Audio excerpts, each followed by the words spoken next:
Salutations friends, I just wanted to jump in before the video starts to remind you that these guys are still up for sale on my Etsy shop. The link for that is always down below. That's where you find the printable for these cards as well. And there is going to be some more products going up on the shop that are sort of along this line coming up in the next week or two. So keep an eye out for those. And yeah, I hope you enjoy the video. Salutations friends, and welcome back to another video. My name is Evelyn and I am here today with a paint with me video. I haven't done one of these in quite some time, so please forgive the weird angle, and this video kind of goes in and out of focus. I'm not quite sure what my camera was deciding to do today, but it was being ornery. So we're doing Halloween cards. I did Christmas cards a couple years back, and I was a little disappointed in myself then that I did Christmas cards and I didn't do Halloween cards, when Halloween is clearly the superior holiday, at least in this residence. And last year I was going to do them and it was just all wonky. I was MIA for pretty much the whole year last year, and so this year I'm back on my grind, I'm doing my thing, and I was like, I'm gonna do it. I'm gonna do Halloween cards. And I thought, what better theme than Rufus, my big, lovely, fluffy black cat, Rufus.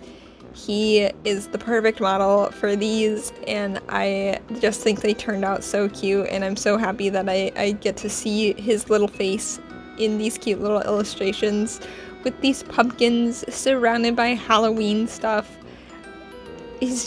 I am so happy with how these turned out. I think they're adorable and they work for fall, they work for Halloween, they're cute, I feel like anybody would like receiving one of these, and I am definitely going to be giving them to my friends this year.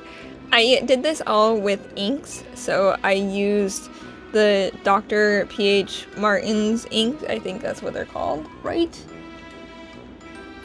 Yes. I used the Black India ink, and then Tangerine is that darker orange color that I used for the seams on the pumpkins, and just the regular orange color is what I use for the base on the pumpkins, that lighter orange. And it's more of like a yellowy tone, and then the tangerine is more of a red tone, and I think it just worked really well. The one thing about the paintings themselves, the actual paintings that I did, that I used for these, I felt that they were too bright. They were kind of hard to look at.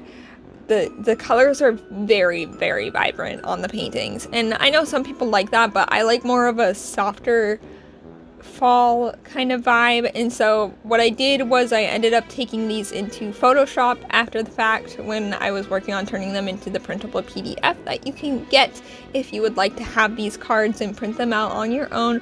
The link is down in the description for my Etsy shop. My roses are also on there, and coming soon will be some more products. I'll talk about those in a second. But anyway, I dimmed the colors down just a little bit so that they were a little bit easier to look at.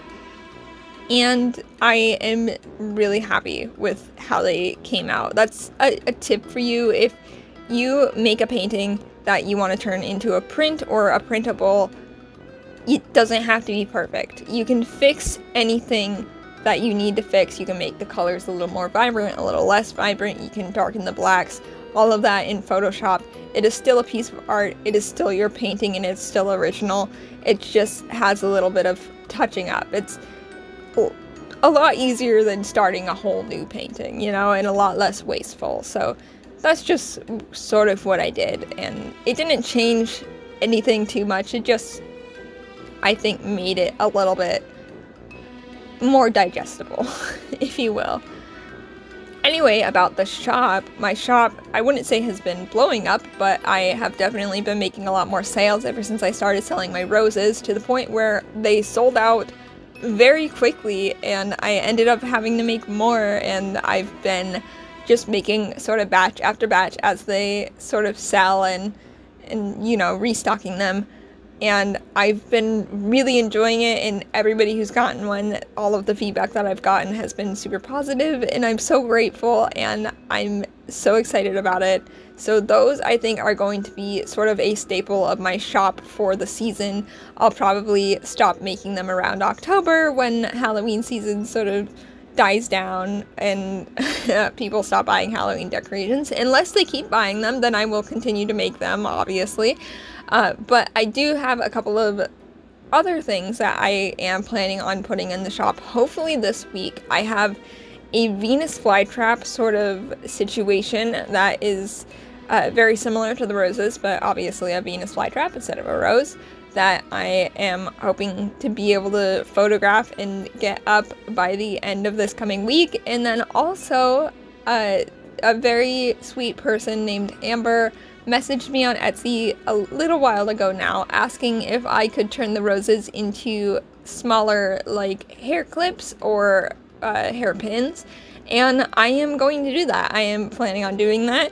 I have been working my butt off making just the regular roses, and so I haven't really had time to, but I have dedicated specific time this week to work on that and to make those. So if you were like, man, I'd really like to have one of those roses, but to put in my hair or to wear as a brooch, then those will be for sale within the next week or two, along with the regular roses, which will continue to be for sale, and the Venus flytrap roses.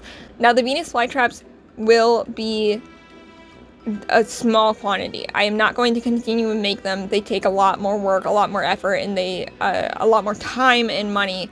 There's a lot more stuff that goes into them. So they will be sold for a little bit more. They're bigger, and there will be just a very limited quantity of those. So if you do see those and you do want one, please get them. Now, if you place an order for these cards, what you're going to want to do is download the PDF that comes in your email, go to print that out, and just make sure that your print settings are set to print at 100% scale. These are made to print on 8.5 by 11.5 sheets of paper. That is your standard sort of printer paper size, and it's best to print them on a heavy-duty cardstock. I print them on regular printer paper because that's all I have currently. I couldn't find my cardstock, so that's what you see. And I hope you enjoyed. I hope you like the cards, and I hope you get some for yourself to send to your friends. That's where I'm going to be sending them. So yeah, thank you so much for watching, and I will see you next week with that sewing video that I promised last week. Thank you again for watching, and don't forget to wash your hands. Goodbye.